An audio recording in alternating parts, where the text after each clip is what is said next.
La for, hit for none. All the time. La for, hit for none.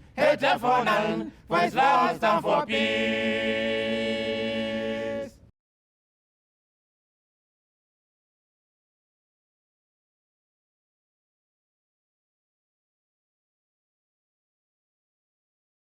Assalamu alaikum wa rahmatullahi wa barakatuh.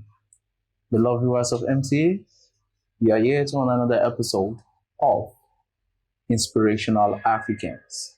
On this show, we bring to you individuals who have distinguished themselves in their chosen career path.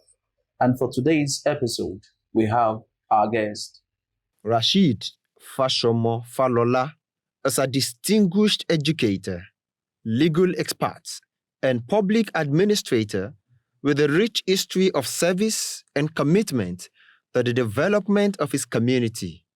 Born on March 25, 1945, in Secretary, Shaki East Local Government of Oyo State, he embarked on a journey of learning and professional growth that has spanned several decades. His educational background is extensive, beginning with Nawaruddin Primary School in Secretary and extending through multiple institutions, including University of Lagos, where he earned a Bachelor of Arts in History, and the University of Ife, where he obtained a postgraduate diploma in public administration and a Bachelor of Laws degree. This robust educational foundation laid the groundwork for a multifaceted career that has seen him excel as a teacher, legal officer, and public servant. Falola's career began in education, where he served as a primary school teacher and later as a high school educator at institutions like Amimo High School in Imo State and St. Andrew's College in Oyo.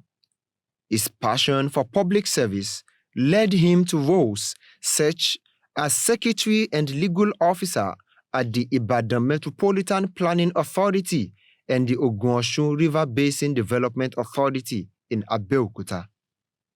He further distinguished himself as Secretary to the Ifedapo local government in Shaki and as chairman of the Oyo State Rent Court, Shaki Zone. His legal expertise was also recognized at the state level, where he contributed as a member of the Oyo State Election Tribunal.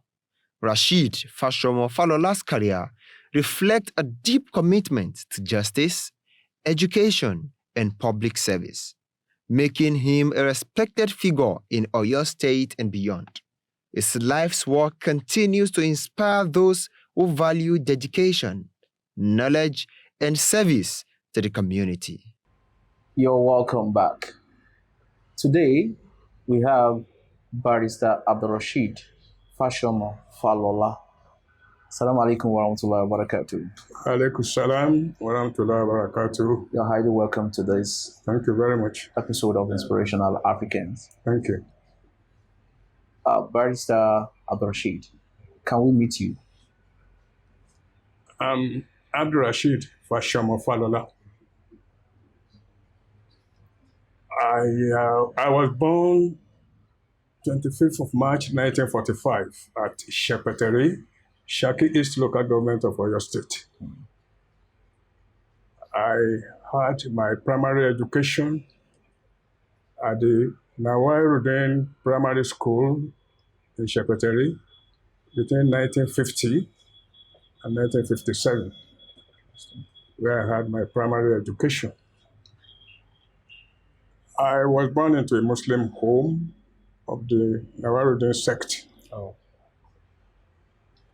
After my primary education, I attended the early secondary modern school, Shaki, between 1958 and 1960. Oh.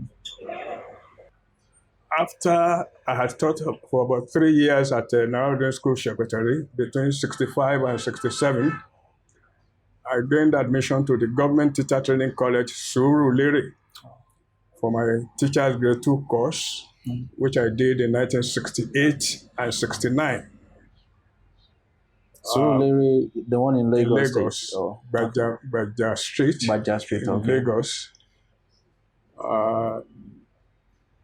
I didn't teach after the grade 2 because by September 1969, when I was at the teacher training college, I had my O-level papers. And it was with that I wrote the entrance exam to the College of Education, University of Lagos. I was offered admission, and I was at the College of Education, University of Lagos for my NCE certificate. That was between 69 and 72. While I was still doing my NCE, I was still sitting for my A-level papers for 2 years. So before I had my NCE, I'd had 4 A-level papers. Interesting. And that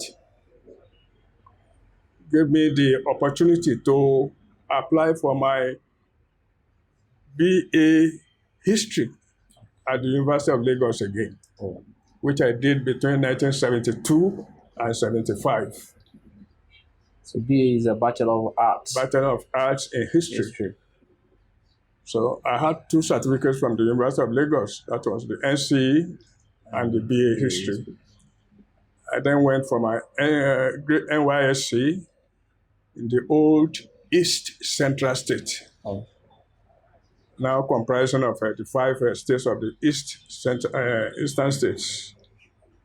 After the NYSC, I didn't go into teaching. I reported at the WNTV, WNBS, now NTA Ibadan, or NTA Nigeria, you call it. I was there for less than a year. Within the period, I just knew that was not a place I should work. I just didn't. My teacher's background took me away really from there. Because we're not gelling with communication at all. No, by 7:30, I would have reported to work. My other colleagues will be coming, those who are even so old at the job there, will be coming around 11. So what type of job is this? So after a while, I just decided to resign. And went into administration. Then I was employed at the Ibadan Metropolitan Planning Authority, Ring Road, as secretary to the authority. I worked there between 1977 and 1989. After about 2 years, I went for a diploma in public administration at the University of Ife. It was at the Department of Public Administration there. We had a course on administrative law, which was taught to us by the late Ajagbe Oyewo of blessed memory, SAN. After he would have taught us for some time, most of us were administrators, in fact, many from the Ministry of Secretariat in Ibadan and some other places in the old Oyo State. The old man would say, "That's enough for you, Jerry. Afterwards, we are just ordinary administrators. I see. If you want more." And I was getting carried away by the administrative law course. Then I decided I will read for this course, that I will read this law program. But even before then, I just believed that going into law was just providence. Because with my O-level in 1970, I applied to Ife, and I was given admission. Admission to study law? To study law. But I had just done just 1 year of NCE. My old colleagues saw the admission and they started taunting me. Said, you want to go and read law? Eh? You are here doing the NCE, eating free, studying free, everything free for you. And afterwards, you will still be earning 621 pounds. That's a big money then. Said, if you don't know what the lawyers are facing, go to Yaba. You will see them, so the case. Popularly called charge and bail here. Do you have case? Do you have? Let's help you. They presented lawyers as hungry men. I disposed of that admission. Oh. After my NCE, I'd already had 4 A-level papers. Then there could be multiple admission then. Okay. UI admitted me for history major. If asked me to come for law again, University of Lagos said I should come for humanities. We could be history, geography, whatever. I was well known in Unilag. Okay. I was good in sports, very well known. What kind of sports if I ask? Sprints and long distance. Oh, interesting. In 1972, population explosion started in Nigerian universities. It was becoming difficult for you to get accommodation. I know my being in Unilag, I wouldn't suffer anything like that, not being given accommodation, because sportsmen were always given priority. I said, if I go to a UI, they wouldn't know me. They didn't know me. If I go to, I just shunned the second admission to read law at Ife. I went for history. I opted for history. And in fact, my old mates said, with you having NC grade 2, grade 3, if you have your BA, you become a school principal in no time. And to a village boy like me, looks very lucrative. That's a big, Then I said, I will soon become a school principal. So I opted for BA history, and after the history, eventually I didn't even report for teaching again, though I was given jobs to do. In fact, I was located to the teacher training college at Oyo, St. Andrews College, where I had some time before I opted out. I took the job at the NTA or WNTV, WNBS, and as I told you, I didn't keep long. I eventually went for a diploma in public administration where that old lawyer inspired me. I decided I would read evening law at Ife, which was then going on. So that it was more like a part-time. Part-time. That would be for 5 years. Okay. I said I'll be going from Ibadan to Ife to read, to do the course. But before the year ran out, I was told the part-time course had been cancelled. But yet, Ife offered me admission for 3 years. Then the admission came for the third time at Ife, law again. Then I had 2 children then. I said, where would I put my wife and my 2 children? Pack up everything and go to Ife again for the next 3-4 years. Then some people advised, apply for study leave from your employers, and that's a Ibadan Metropolitan Planning Authority, which I did. As God will have it, the board just met and said, go and read law and come and serve us. Then they bonded me to serve them for 5 years after I would have finished with the course. By the grace of God, I did the course at Ife 3 years and another 1 year at the law school in Lagos. So Barrister Rasheed, yes, we could, from your explanation, we could deduce that one of the things that prompted your law was your old lecturer who is late now. It was the last straw that really broke the jinx. Yeah, exactly. Interesting. So, when were you called to bar? What year exactly were you called I to was bar? called to the bar in August 1984. How are you able to combine your religious duties with all these responsibilities now that you've talked about concerning your career path and the Jamaat? You know, you agree with me that Jamaat too is not for the faint-hearted. So how were you able to? And how is your journey to accept Islam al Ahmadiyya? How was the journey like? Well, anybody who had had this opportunity that I had Yes. will not go perhaps different from what I have experienced. Initially, I never attended any Christian school in my life. Okay. Now, I was doing school where I started, most of my teachers, in fact, most of them throughout the primary school were from Abeokuta. They were all with Islamic background. So they gave us the very basic things we needed as Muslim children, making us to really get involved in Islamic practice. Then I had my uncle, immediate senior brother to my dad, who was so interested in my education.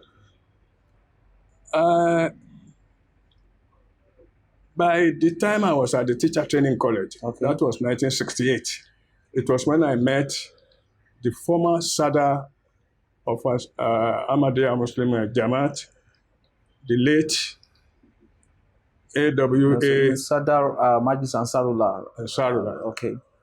the late AWA Aina. Oh. Each time I saw this man, always easygoing, so quiet, so unobstructive, I always admired him. Always admired him. So little by little, I started moving to him. Then we were getting closer.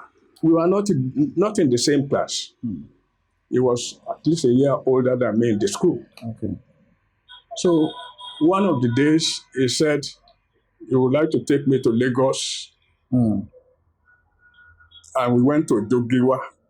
As in Lagos Island. Lagos Island, the headquarters of Ahmadiyya Muslim Jamaat then. Okay.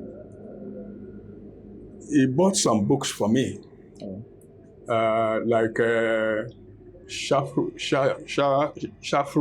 Zafrullah Khan on human rights, and some other basic Islamic something. Our courses there were just for 2 years. After his course, he went and was teaching in some schools over there in Lagos.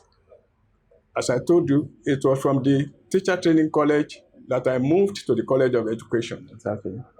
I lost touch of him for quite some time. Later, we just met, I think around 72. Oh. Then he said, we are back to Ojogiwa again. I then signed the Bayat in 1972. So what was the conviction like? Because, signing Baya, Yes. there has been a certain level of conviction. Yes. Even at that time, I was not even so well knowledgeable about Ahmadiyya something itself. But I was reading so many books about Islam. Okay. In fact, I was a strong member of the MSS at the University of Lagos. By the time I came to settle down in Ibadan, and that was 1970, after my law course. Okay. By 85, I was getting a little bit deeper in Ahmadiyya Muslim activities. And I was always going to the Darul Islam in Okeado regularly. Then I was getting used to the preaching and the topics which were often given every Sunday by knowledgeable men. I mean, people like Baba Busari, Alhaji Busari of blessed memory, Okay. Alhaji, the brother of the late, of the former secretary. I don't remember them, from Odeomu. It was Alaji Raji, Alhaji Raji, and many others. Each time all these people gave lectures, the rudiments of Ahmadiyya Muslim Jamaat and Ahmadiyya Muslim mission you would like it. Barrister Rasheed, what is this landmark achievement and what informed the rationale behind you establishing your own firm? Just okay, why have you decided that you don't want to work for anybody, you just want to have your own firm and go from there? By the time I left the local government job in 1992, I just felt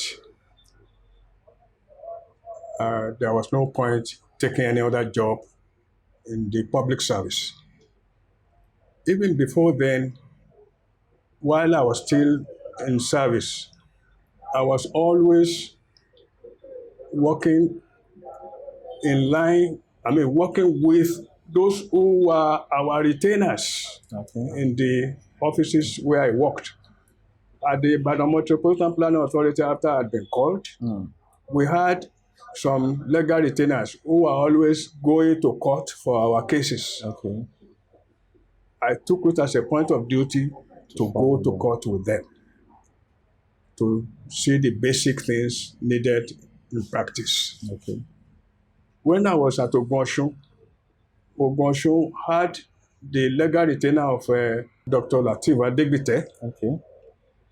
They were always handling our cases throughout the area of coverage of Ogunshun. And I was always following them, his lawyers, to court. When I was here in Ibadan, back in Ibadan, I was very close to the late Agbaje SAN. So, sorry to cut you, sir. I already had the background of what it takes to establish your own. So by 1992, I decided to take up and to open my office. So which of these big job have you done? This big one that is I the point of might contact. not have had such cases that like you hear of Afe Babalola or Lateef Fagbemi. I understand. And to any lawyer, all cases are equal. That's what we call. No matter how small you feel the case is, you either lose it or depending on what you have put into it. So, beloved viewers of MTA, if you're just joining us, we've been having an interaction with a barrister Rasheed Fasomo Falola. He is an astute legal practitioner in Ibadan, Nigeria, who owns his own firm and has won many cases. In his words, he said, there is no trivial case or cases as far as legal practitioner is concerned. Before we draw the curtain for today's episode of Inspirational Africans, can you please give a word of advice to our parents who are yearning for their word to be somebody like you in the future, and also to the children who are also yearning to be somebody of substance in the future, in one or two sentences, sir? Well, Alhamdulillah, even my parents who were stark illiterates, had such love for education that saw people like me through. Poor as my parents were, even to go to see me through the modern school, where we were paying 3,500 per term. They would go to the village, to the farm, sleep in the farm for weeks to raise the money. I think it is for their love for me as their child and for education. I think as parents, we must make sure our children are educated. Give them sound education, contribute to them, encourage them. They may not be doing well, but encourage them to find their path. My own type of education will be like what we call instrumental education. Passing through modern school, teachers grade 3, grade 2, NCE, BE, and so on and so on. I didn't have the opportunity of going to a secondary school. But even then, we thank God, we were still able to reach. Instead of going straight, metamorphosis something, we were still able to reach it. If your child, you find out is not good on the academic something, find a way to really engage them to find what they are good for. I think our interest in our children should imbibe of, you should really trigger us to make sure that we cater for them. We see them, many of these children just roaming about. Even when they are in school, when they are supposed to be in school, we should take interest in their learning. If it's possible, engage them in their school job when they get home. That's for them who are young. And for those who are not young, who are already in secondary school or even tertiary education, we should be able to have interest in what they are doing so that they don't mislead themselves. The keywords. Thank you. The keywords, interest in whatever our words are doing, in order to ensure that we're giving them a path to follow, and in order to ensure that they actualize their dreams. So parents need to be open and doing. Jazakumullah khairan, Barrister Rasheed Fasomo Falola. We say a very big thank you for coming to this show. May Almighty Allah continue to be your guide and to be your strength. Thank you. Beloved viewers of MTA, this is where we draw the curtain for today's episode of Inspirational Africans. For inquiries, questions, or comments, kindly reach us through our channel, africa@mta.tv. africa@mta.tv. Till we meet another time. Assalamu alaikum wa rahmatullahi wa barakatuh. La for, hit for them, Alata, la for, hit for them, for Islam stand for peace.